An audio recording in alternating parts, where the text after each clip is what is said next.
Saudara-saudara yang dikasihi oleh Tuhan Yesus Kristus,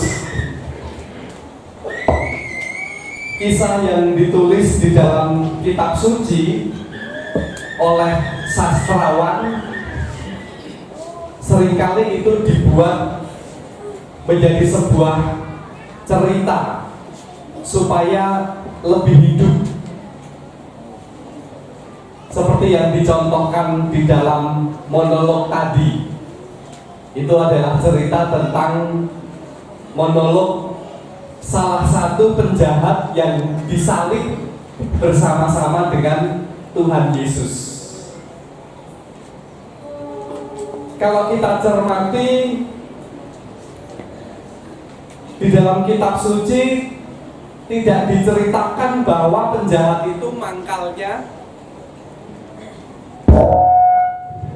Di dalam kitab suci tidak diceritakan bahwa penjahat itu mangkalnya di jalan antara Yeriko Yerusalem. Tidak diceritakan juga bahwa penjahat itu pernah bertemu dengan Yesus sebelumnya. Dia pernah tersentuh dengan kata-kata Yesus, atau dikaitkan dengan kisah tentang Sakeus. Tetapi itulah sastrawan-sastrawan memiliki imajinasi, memiliki pemikiran, sehingga cerita itu semakin hidup. Cerita itu semakin memudahkan penghayatan kita tentang karya Tuhan Yesus yang menyelamatkan kita, karya salib. Jalan salib adalah jalan pendamaian. Sebenarnya ada sangat banyak karya sastra yang tercipta, termasuk pada waktu itu pernah diceritakan tentang orang Majus yang kemudian dibuat sebuah drama. Itu juga merupakan hasil dari karya sastra.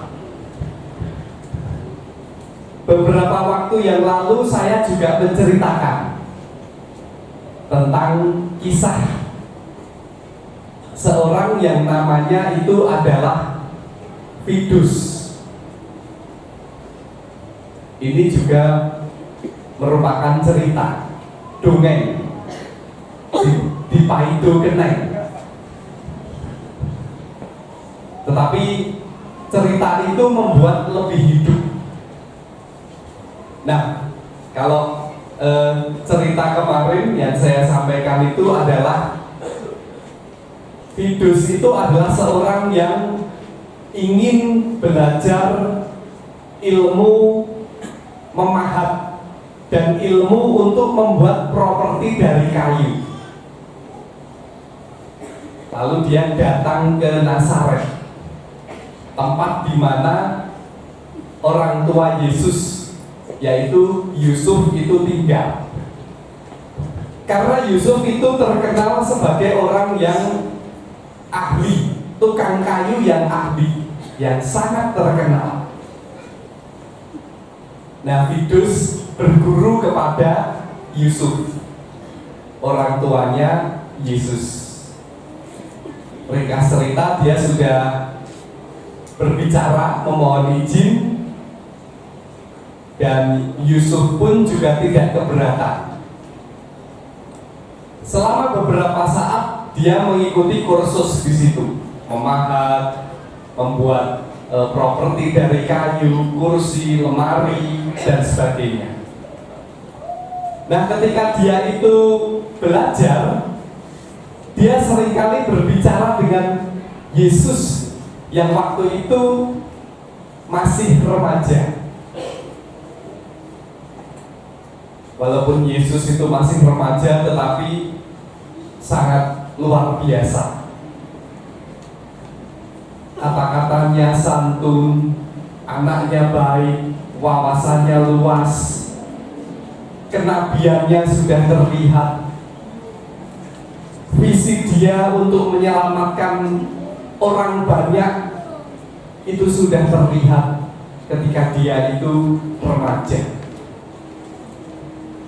Dan Yesus juga seringkali bercerita tentang sebuah kerajaan Allah yang tidak ada tandingannya, tidak ada bandingannya dengan kerajaan apapun di dunia ini. Karena kerajaan itu letaknya adalah di sorga. Fidus yang pada waktu itu belum memahami sepenuhnya, kemudian dia bercerita. Dia menyampaikan, wah, saya senang kalau saya bisa membuat salah satu atau mebel yang ada di kerajaan itu. Entah itu membuat kursinya, entah itu membuat tahtanya, entah itu membuat tempat tidur untuk raja. Saya sangat senang sekali. Hal itulah yang membuat dia itu belajar semakin tekun. Dia punya bayangan suatu saat itu ingin membuat properti raja. Tidak lama kemudian sudah lulus, lalu kemudian Fidus ini pergi mengembara, membuat pesanan orang-orang yang datang kepadanya. Dan saudara-saudara yang dikasihi oleh Tuhan, ringkas cerita, setelah beberapa waktu ada pejabat kerajaan Romawi yang bertemu dengan dia dan ingin memesan sesuatu yang dibuat oleh dia. Terjadilah percakapan. Kamu mau nggak, Dus, saya suruh? Wah, harapannya besar ini. Pejabat yang datang kepada saya, siapa tahu saya disuruh untuk membuat sebuah properti untuk raja. Nama saya pasti akan terkenal, langsung naik daun. Tetapi ternyata pejabat itu bukan memesan lemari, bukan memesan tahta, kursi, bukan. Tetapi pejabat itu memesan salib. Kamu mau nggak? Tolong buatin aku salib. Jadi ada dua penjahat yang sudah divonis mati, tapi mendadak ada satu lagi yang divonis mati, namanya Yesus. Nah, dua penjahat itu yang diceritakan di dalam monolog tadi, salah satunya. Kamu mau nggak? Ini salibnya kurang satu. Kamu buat salib untuk orang tambahan yang dieksekusi mati, ini kamu mau nggak? Agak kecewa hatinya. Kok cuma salib? Ngapain saya kursus lama-lama tapi hanya disuruh untuk membuat salib? Tapi pesanan pertama nggak apa-apa lah, supaya laris. Lalu kemudian dia membuat salib, sudah selesai. Dia ingin mengikuti salib yang ia buat itu untuk siapa? Salib itu siapa yang memakainya? Orangnya seperti apa? Dia ingin tahu.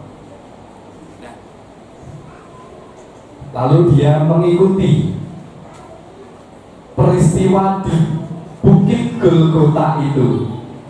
Ada 3 orang yang disalib di sana, yaitu adalah kanan kiri itu adalah penjahat, yang di tengah itu adalah Yesus, yang salibnya itu dibuat oleh Fidus tadi.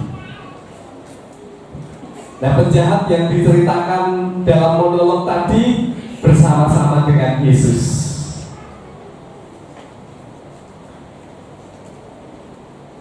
Dia mencoba mengamat-amati. Itu orang itu sepertinya aku kenal. Kemudian Yesus berkata, kata-katanya penuh pengampunan. Walaupun penjahat, tetapi sikapnya terhadap penjahat di sampingnya itu begitu baik. Bahkan terhadap orang-orang yang menghukum dia, terhadap orang-orang yang mengejek dia, meludahi dia, yang berteriak-teriak, enyahkanlah dia, salibkan dia. Yesus sikapnya tetap baik. Dia berkata, ampunilah mereka, karena mereka tidak tahu apa yang mereka perbuat. Kayaknya karakter kayak gitu aku kenal ini. Dan dia ingat sosok remaja yang ia jumpai ketika dia belajar memahat.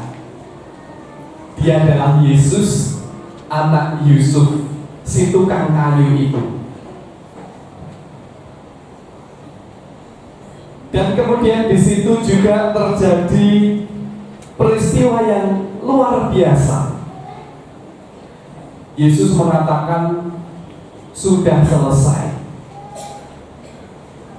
Eloi, Eloi, lama sabachthani. Ke dalam tanganmu kuserahkan nyawaku. Dan ada peristiwa alam yang begitu hebat. Petrus tahu bahwa itu adalah anak Allah, bahwa itu adalah juru selamat yang membebaskan manusia dari dosa-dosanya. Jadi kata sudah selesai itu artinya adalah Yesus sudah selesai menunaikan karya salib. Karena pengorbanan Yesus, relasi yang rusak antara manusia dengan Tuhan itu dipulihkan kembali dengan penderitaan, dan puncaknya adalah kematian Yesus. Sudah selesai. Saudara-saudara yang dikasihi oleh Tuhan Yesus Kristus, itu adalah pengembangan, cerita-cerita pengembangan oleh sastrawan-sastrawan yang memiliki imajinasi, yang memiliki kecintaan terhadap seni.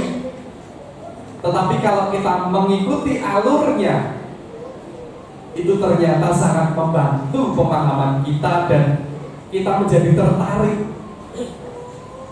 Kita lebih terbantu untuk menghayati peristiwa karya keselamatan melalui jalan salib sesuai dengan tema kita pada saat ini. Jalan salib, jalan perdamaian. Jadi Yesus adalah memposisikan diri sebagai kurban. Kurban itu berbeda dengan korban, itu berbeda. Victim dengan sacrifice itu berbeda. Kalau korban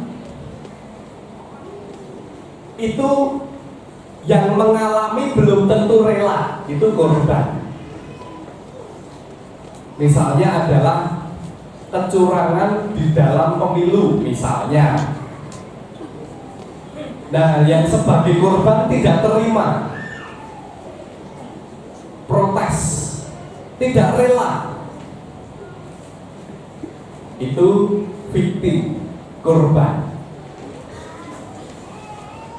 Atau misalnya kita mengalami penderitaan, tetapi hati kita tidak rela, akhirnya kita merasakan tidak damai sejahtera, itu korban.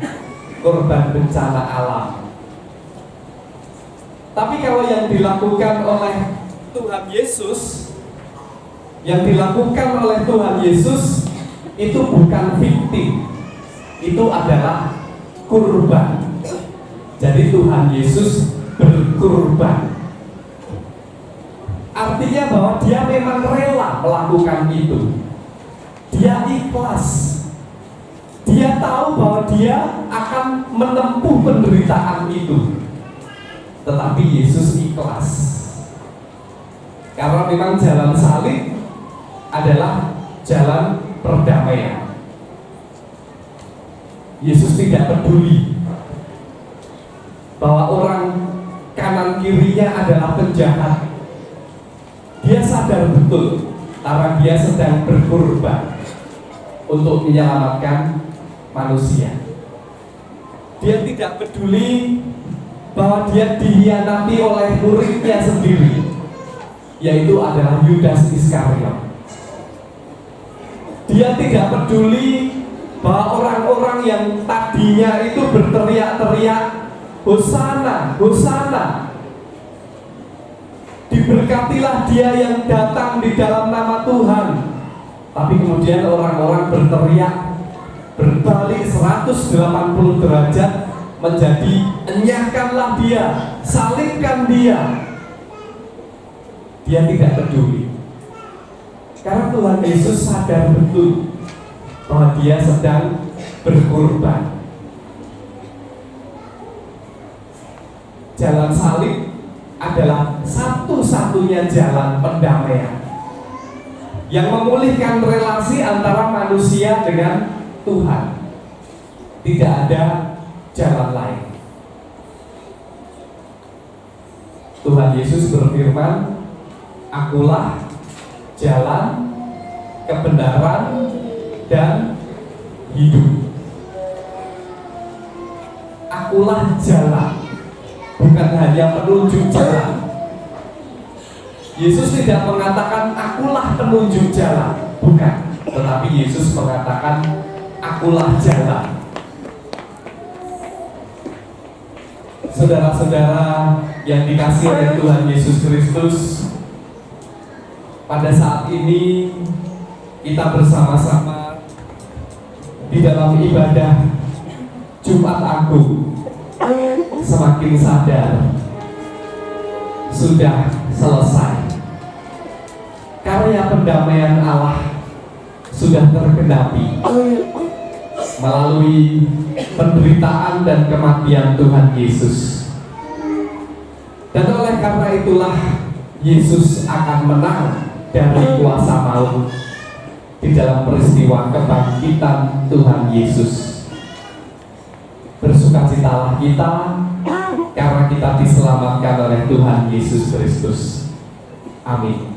Tuhan memberkati. Marilah kita memasuki saat teduh.